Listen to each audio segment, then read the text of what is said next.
사순절을 맞이하여 비유에 대해서 설교하려고 합니다. 예수님 말씀 속에는 수많은 비유가 있습니다. 비유는 단순한 예화가 아닙니다. 예수님은 비유를 통해 진리를 가르치셨습니다. 34절이 그걸 강조하는데요, 우리 한 목소리로 봉독해 볼까요? 시작. 예수께서 이 모든 것을 우리에게 비유로 말씀하시고 비유가 아니면 아무것도 말씀하지 아니하셨으니, 이 정도로 본문은 비유가 중요하다는 것을 말하고 있습니다. 자, 그런데 문제는 2000년이 지난 지금 비유가 어렵다는 거예요. 쉽게 이해할 수 있도록 선포된 비유가 시간이 지나자 어려워졌네. 비유 속에 담긴 당시의 문화와 상황을 이해하지 못하면 그 의미를 제대로 알 수 없습니다.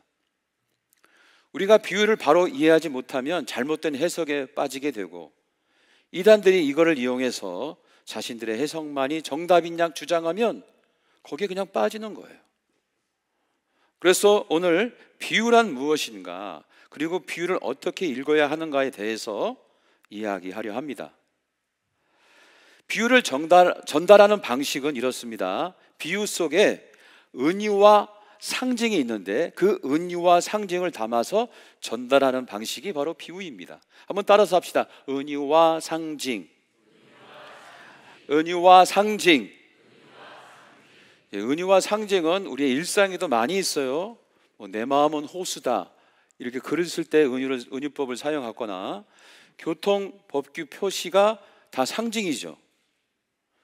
일상의 은유와 상징은 많습니다. 성경에만 있는 것은 아니에요. 자, 오늘 저는 그 대표적인 한 예로 영화를 선택해 봅니다. 한편의 영화 속에 은유와 상징이 얼마나 많은지, 그 영화 속에 은유와 상징이 이렇게 많은데 비유 속에는, 하나님 말씀인 비유 속에는 얼마나 그 은유와 상징이 많은지를 좀 여러분에게 전하고 싶습니다. 그래서 제가 선택한 영화는 기생충입니다. 기생충. 영화 보셨죠? 이 영화 속에는요, 특별한 물체가 하나 반복적으로 나옵니다. 그것은 수석입니다. 수석으로 합격한 건 아니고요, 수석이에요. 자, 이 수석 중심으로 기생충이랑 영화를 재편집해 보았습니다. 첫 번째 화면을 보겠습니다. 새 장면인데요, 새 컷. 배우 박서준 씨가 연기한 민혁이란 친구가 최우숙 씨가 연기한 기훈의 집에 찾아옵니다. 이때 들고 온 것이 바로 수석이에요. 수석, 돌이죠. 민혁이 이 수석을 주면서 이 수석에 학교 운과 재물 운이 붙어 있다, 내가 이렇게 잘 나가는 것이 이 수석 때문이다 라고 말하는 거예요. 그러자 기우가 이 말을 듣고 곧 자기도 잘 될 것 같고 부자가 될 것 같아서 기대를 합니다. 또 민혁은 자기가 가르치던 박 회장 딸을 가르쳐 달라고 부탁도 해요. 그래서 기우는 연세대 재학 증명서를 위조합니다. 면접을 보러 가는 길에 엄마가 수석을 닦고 있는데 그때 이 기우가 이런 말을 하는 거예요. 나는 속이는 게 아니야. 내년에 꼭 이 학교에 갈 거야. 다만 서류를 미리 했을 뿐이야. 거짓말을 이렇게 당당하게 자기 합리화시키면서 인터뷰를 하러 가는 거예요. 가족들은 모두 이 박 회장 집에 취직하려고 계획을 합니다.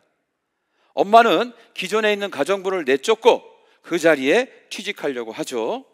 그 방법을 가족끼리 토론하는 장면에서도 뒤에 수석이 저렇게 있는 거예요.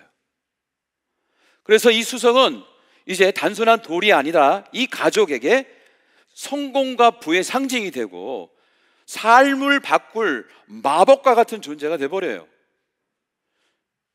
그래서 이 영화는 이 수석을 계속 등장시키면서 과연 이 수석이 이 가족들을 성공하게 할까? 이 질문을 던지는 겁니다. 자, 두 번째 화면을 보겠습니다. 자, 두 번째 화면도 세 컷이죠. 이제 가족 모두가 이걸 했어요. 박 회장 집에. 이제 많은 돈을 벌을 것 같아서 축하 파티를 엽니다. 그 장면 뒤에도 지금 뒤에 수석이 5번째 식구처럼 나오는 거예요. 자, 그때에 매일 창문에 오줌을 싸는 아저씨가 있는데, 그런 아저씨, 이게 반지하거든요, 사는 곳이. 기우는 한마디도 못하고 있는데 갑자기 수석을 들고 그 아저씨한테 나갑니다. 예전에는 한마디도 못했던 기우가 수석을 들고서 외칩니다. 정신 차려! 이제 수석과 함께 하고 있으면 기우의 마음은 자신감으로 넘쳐나는 거예요. 비가 와서 수해가 났습니다. 반지하기 때문에 물이 가득 찼어요. 이때 기우는 집안에 있는 많은 물품이 있는데 수석만 갖고 나와요. 수석만 갖고 나와. 자, 3번째 화면입니다. 자, 3번째 화면은 수해가 나서 대피소에서 잘 때에 아버지가 물어요. 왜 이렇게 수석을 끼고 있냐? 그랬더니 기우가 말합니다. 이 수석이 내게 와서 달라붙어요. 얘가 나를 자꾸 따라와요. 그리고선 저 수석을 꼭 안고 자는 거예요. 이 박 회장 집에는요, 기훈의 식구만 기생하는 것이 아니고 지하실에 옛날 가정부가 자기 남편을 4년 동안 숨겨놓고 먹이고 살렸던 거예요. 자, 그래서 누가 이 집에 계속 기생할지 그 생존을 가지고 옛 가정부 집안과 이 주인공 집안이 목숨을 걸고 싸웁니다. 기우가 수석을 들고 그 사람을 죽이려고 지하실로 내려가요. 2번째 컷이 그 장면입니다. 하지만 기우는 역으로 그 수석의 머리를 맞아서 크게 다칩니다. 그리고 마지막 장면은 수석이 원래 있던 자리로 돌아가면서 영화는 끝납니다. 수석 이야기였습니다. 이렇게 있는지도 모르시는 분 있죠. 저도 물론 평론가의 그 평론을 보고 아이디어를 얻었던 것이죠. 그래서 영화를 이렇게 쭉 편집해 보니까 이렇게 9컷의 장면이 나오는 거예요. 기우가 끝까지 붙잡았던 수석으로 결국은 그는 크게 다칩니다. 수석이 성공으로 이끌 것 같았지만 결국 수석이 그 가정을 무너뜨려요. 자, 이렇게 수석이란 상징으로 영화를 정리해 보았습니다. 자, 이 영화는요, 수석을 통해서 3가지를 우리에게 말하고 있습니다. 이 3가지. 첫째는 질문을 던지고 있는 거예요. 질문. 왜 수석이 계속 등장할까? 이 질문을 하는 거예요. 수석을 발견한 사람은 영화 끝날 때까지 이 질문을 하겠죠.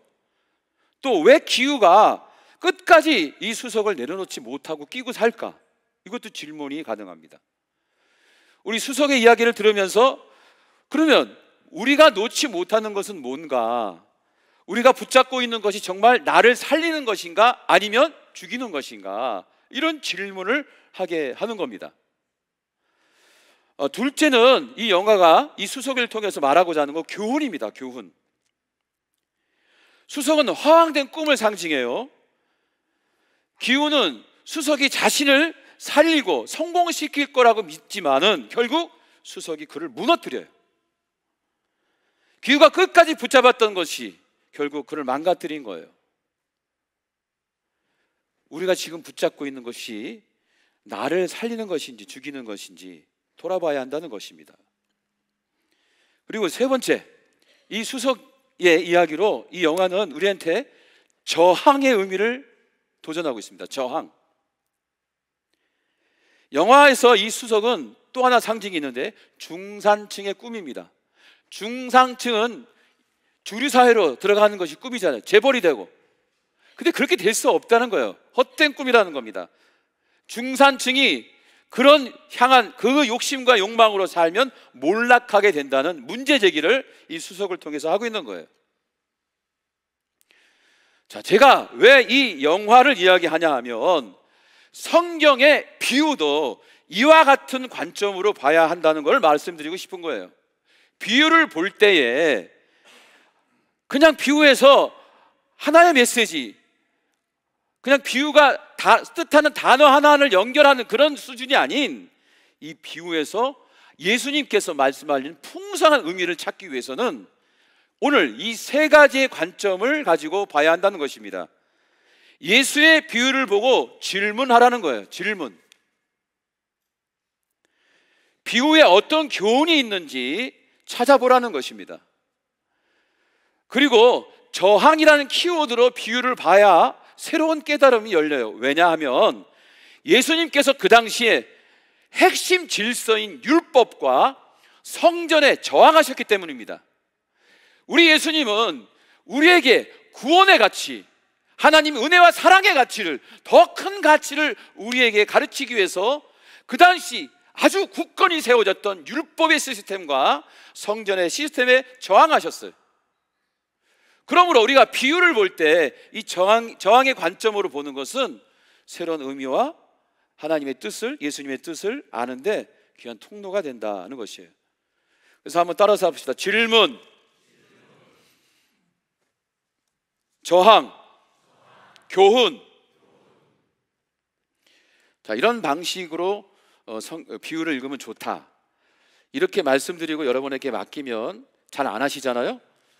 그래서 제가 예를 한번 들어보겠습니다. 사마리아인의 비유입니다. 선한 사마리아인의 비유. 누가복음 10장 30절에서 35절에 나오죠. 자, 어느 유대인이 예루살렘에서 여리고로 내려가는 중에 강도를 만납니다. 거기에서 어떻게 돼요? 물건을 다 뺏기고 매맞아 쓰러져 누워 있는 거죠. 제사장과 레위인은 그냥 지나가고 유대인과 원수 관계인 이 사마리아인이 이 강도 만난 사람을 돌보고 여관에 맡겨 치료한다는 이야기입니다. 자, 그러면 이 세 가지 방식으로 우리가 봅니다. 우선 질문을 하는 거예요. 질문. 어떤 질문을 할 수 있을까요? 자, 이런 질문이 가능할 것 같아요. 제사장과 레위인은 강도 만난 사람을 왜 그냥 지나갔을까? 아주 쉬운 질문이지만 할 수 있죠. 왜 지나갔을까요?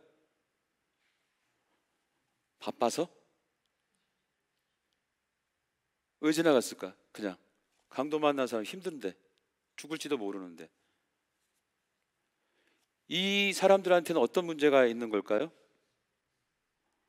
이렇게 질문하면서 보니까 이 사람들 제사장이고 레위인인데 그냥 지나갔다는 것은 이 두 사람이 하나님과의 관계가 그렇게 깊지 못했나 보다. 그냥 예배만 드리고 기도만 하고 제사만 드린 그런 종교인이었구나 라는 것이 깨달아져요. 그러니까 강도 만난 사람은 그냥 지나가죠. 그냥 종교인이야. 말씀은 알아. 중요한 것도 알아. 하지만 살아내지 않는 종교인. 또 이런 질문을 할 수 있습니다. 그럼 사마리아 사람은 무엇 때문에 강도 만난 사람을 도왔지?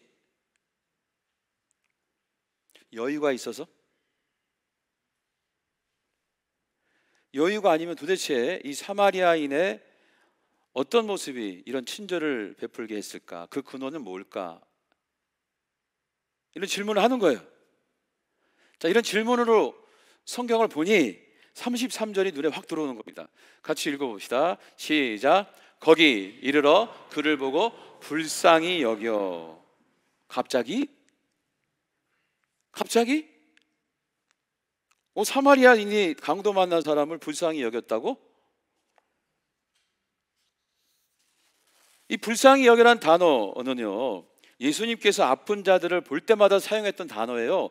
예수님이 사용했던 단어가 지금 사마리아인에게도 동일하게 사용되고 있어요. 스플랑콜 리조마이라는 헬라어입니다. 이 뜻은 창자가 끊어질 듯이 아플 정도로 그 사람이 불쌍히 여겨지는 거예요. 너무 아프다. 너무 안 됐다. 아니, 사마리아인이 지나가다가 힘든 사람을 보고 막 창자가 끊어질 듯이 아픈 거예요. 갑자기? 그런 질문을 제가 해보는 거예요. 갑자기 안 생기죠, 여러분. 갑자기 안 생겨. 무슨 사마리아인은 힘든 사람만 볼 때만 이렇게 막 긍휼히 여기는 마음, 불쌍히 여기는 마음, 창자가 끊어질 때 아프고 막 그렇습니까? 그렇지 않아요, 여러분. 예수님께서 불쌍히 여기셔서 고치셨고, 예수님께서 불쌍히 여기서 치유하셨다. 그 마음을 사마리아인이 갖게 되었다. 이것은 평상시에 이 마음을 갖고 있었다는 거예요. 그러니까 우발적인 사건, 우발적인 만남을 통해서도 그 마음이 쏟아오르는 거예요. 즉 평상시에 예수님의 마음, 즉 상대를 불쌍히 여기는 마음, 사랑의 마음이, 연민의 마음을 갖고 있었다, 평상시에. 그래서 이웃을 보고 긍휼히 여기는 마음, 불쌍히 여기는 마음이 생긴 거예요. 자, 그러면 어떻게 돼요? 생각이 진전이, 야, 사랑의 마음, 연민의 마음을 갖도록 신앙생활을 열심히 하라는 이 도전의 말씀이구나, 이렇게 깨달아지는 겁니다. 그것도 언제? 평상시에 내가 하나님 사랑으로 충만해 있어야 한다. 그래야 이웃이 힘들 때 그냥 그 상황에서 도울 수 있고 그런 마음이 생기는 거예요. 즉 이 말씀은 성경적인 선함을 얘기하는데, 이 성경적인 선함은 무엇이냐? 하나님 사랑, 예수님 사랑이 내 마음에 평상시에 충만해 있어야 한다는 걸 말해요. 자, 그 다음 교훈적인 관점으로 우리 선한 사마리아인의 메시지를 보겠습니다. 선한 사마리아인을 교훈하는 메시지, 너무나 단순하죠. 어려운 일을 당한 사람을 도와주라는 이야기입니다. 자, 그런데 여러분, 이웃을 돕는 것은 지금 우리 이 비유를 통해 볼 때 제사장과 레위인처럼 쉽지 않은 거예요. 제사장과 레위인은 우리보다 영성이 깊잖아요. 그들이 그냥 지나갈 정도면 이웃을 위해 선하게 산다는 것은 쉽지 않다. 그러면 사마리아인처럼 그렇게 돕는 마음이, 그런 불쌍한 마음이 있어야 하는데, 그게 선천적으로 생기냐? 후천적으로 훈련을 통해 생기느냐? 그럴 수도 없는 거예요. 그럼 어떻게 생기는 거예요? 이 예수님의 마음, 사랑의 마음은 주님이 주시는 거예요. 그 은혜를, 그 마음을 내가 받는 거예요. 그걸 평상시에 내가 갖고 있어야 아가페 사랑, 정말 순수하고 아름다운 사랑을 날마다 펼칠 수 있는 것입니다. 그래서 오늘 이 교훈은 뭐냐? 착하게 살아라, 이게 아니고요. 선한 일을 하라, 이게 아니고요. 불쌍히 여기는 마음을 갖게 하는 것이다. 그 불쌍히 여기는 마음을 어떻게 갖냐? 날마다 말씀과 기도로 승리해야 된다는 것입니다. 할렐루야. 이걸 말하는 거예요. 날마다 말씀과 기도에 승리하라. 이것이 사마리아인의 비유의 교훈인 거예요. 착한 일을 하라, 이게 아니라 착한 일을 우리가 제사장 레위인처럼 못한다니까요. 사마리아인이기 때문에 이렇게 하는 게 아니잖아요. 불쌍히 여기는 마음 때문에 하는 건데, 그 마음은 날마다 말씀과 기도로 우리가 승리해야 얻을 수 있는 귀한 은혜의 마음인 것이에요. 자, 그 다음 저항으로 봅시다. 여러분, 그냥 도우라, 선한 일을 하라 라고는 메시지라면 왜 특별히 제사장, 레위인, 사마리아인이 등장합니까? 그냥 영수가 했고 철수가 그냥 지나갔다고 하고 김상현 목사는 섬겼더라, 이렇게 하면 되잖아요. 왜 제사장과 레위인은 지나가고 사마리아인이 치유했다는 것을 강조할까요? 왜 이들을 등장시킬 거예요? 자, 정의 관점으로 보면 이렇습니다. 기존에 선하다고 말하는 사람들이 실은 악한 사람일 수도 있다는 거예요. 많은 것을 가지고, 힘을 가지고 있다고, 많은 것을 배웠다고, 많은 것을 소유했다고 해서 곧 이코로 선한 사람은 아니다는 거예요. 실제로 예수님은 그 당시 바리새인들과 제사장과 레위인을 향해서 말씀했어요. 회칠할 무덤 같은 놈들아, 독사의 자식들아, 이렇게 예수님이 말씀하셨거든요. 즉 그 당시 종교 지도자들, 위선자들이었다는 거예요. 그러면 이 시대의 종교 지도자들은 어떤가?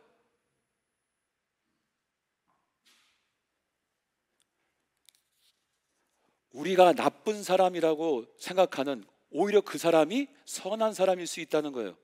왜? 하나님과의 관계가 깊어서 예수의 마음을 소유하고 있고 날마다 말씀과 기도로 승리하면 못 살고 힘들고 많이 못 배운 사람도 하나님 보시기에 아름답고 선한 사람일 수 있다는 거예요.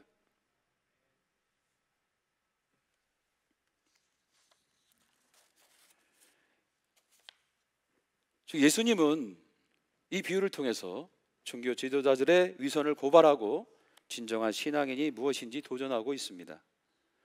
자, 이런 해석은 그동안 기존에 가지고 있던 가치관을 뒤집는 은유와 상징이 있는 거예요. 그래서 이처럼 이 저항의 관점으로 비유를 볼 때 색다른 깨달음이, 더 깊은 깨달음이 올 수 있다. 그래서 저는 앞으로 여러분 비유를 여러분과 나눌 때 이 저항, 교훈, 질문 이 세 가지 관점으로 본 가장 은혜로운 것을 여러분과 나눌 것입니다. 그러면 나머지 부분, 더 풍성한 예수님의 은혜가 있는데 그것은 여러분들이 채워나가시길 바랍니다. 아멘? 자, 비유를 볼 때 어떻게 하라고요? 질문하라.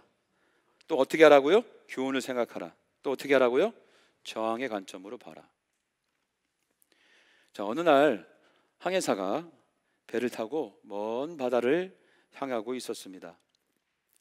목적지까지 가기 위해서 지도하고 나침판을 사용하고 있었어요. 근데 강한 폭풍이 불어서 배가 흔들렸고 그 과정에서 나침판이 바다에 빠져버렸습니다.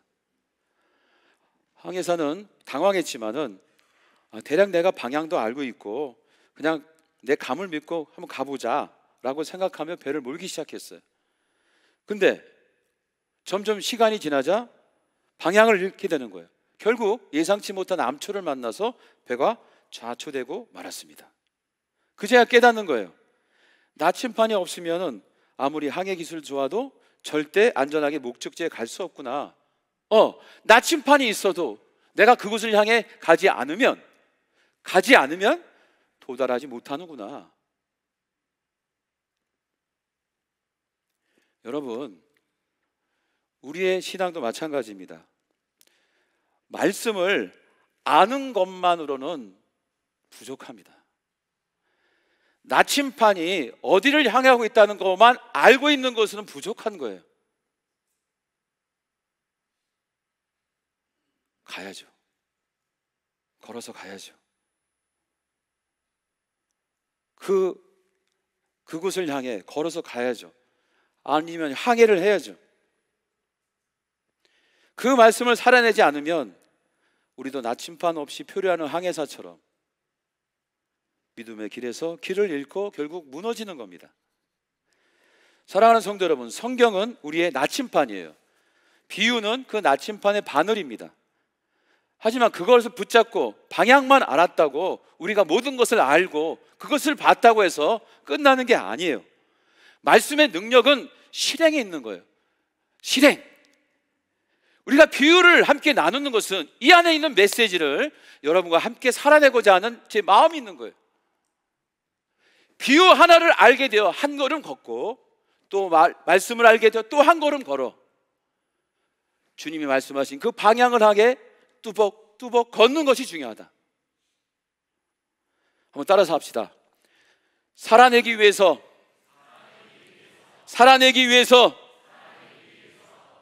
그래서 우리는 말씀을 배우고 비유를 나누는 것입니다.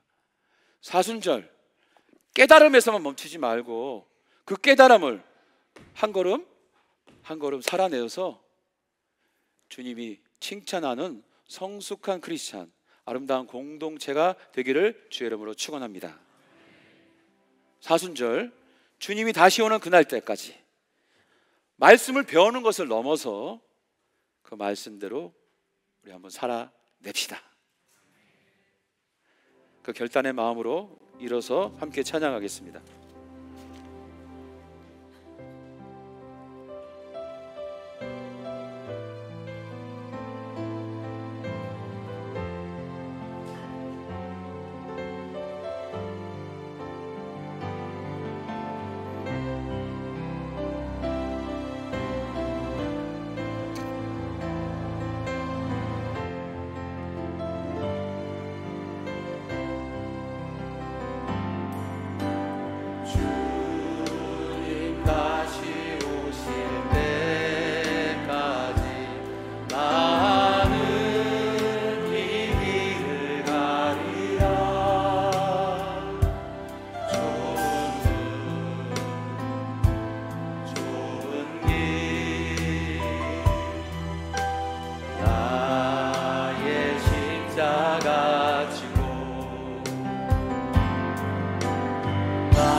다시 오실 때까지 나는 이 길을 가리라.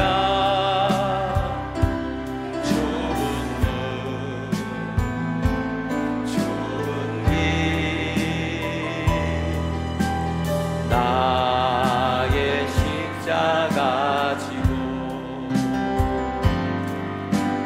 나의 가는 이 길 끝에서 나는 주님을 보리라. 영광의 주님, 내 주님 나를 맞아. 아멘 아멘. 주님 다시 오실 때까지, 주님 다시 오실 때까지 나는 일어나 달려가리라. 주의 영광 온 땅 덮을 때 나는 일어나 노래하리. 내 사모하는 주님, 온 세상 부르시라. 내 사모하는 주님, 영광의 왕이. 다시 한번, 주님 다시 오실 때까지, 주님 다시 오실 때까지 나는 일어나 달려가리라. 주의 영광 온 땅 덮을 때 나는 일어나 노래하리. 내 사모하는 주님, 온 세상 부르시라. 내 사모하는 주님, 영광의 왕이. 아멘 아멘. 영광의 왕, 영광의 왕이시라. 영광의 왕, 영광의.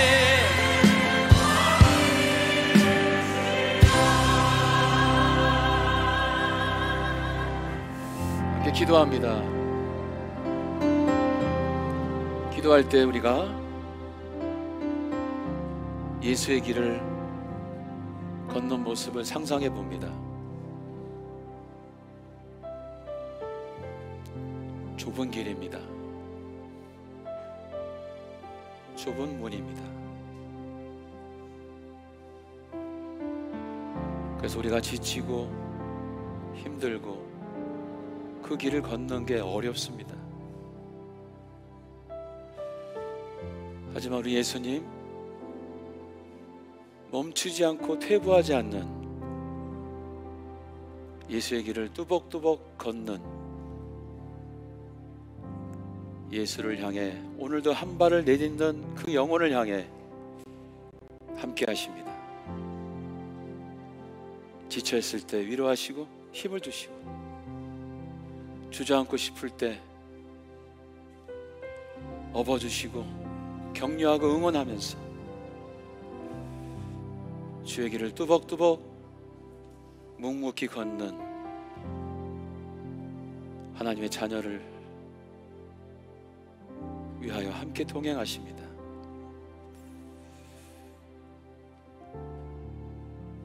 오늘 이제 비유의 여정, 주님의 말씀 앞에 그 길을 걷는 우리의 발걸음이 시작됩니다. 힘주시고 또 위로하시고 또 업어주시고 함께 걷는 그 길을 상상하며 주님께 나아갑니다.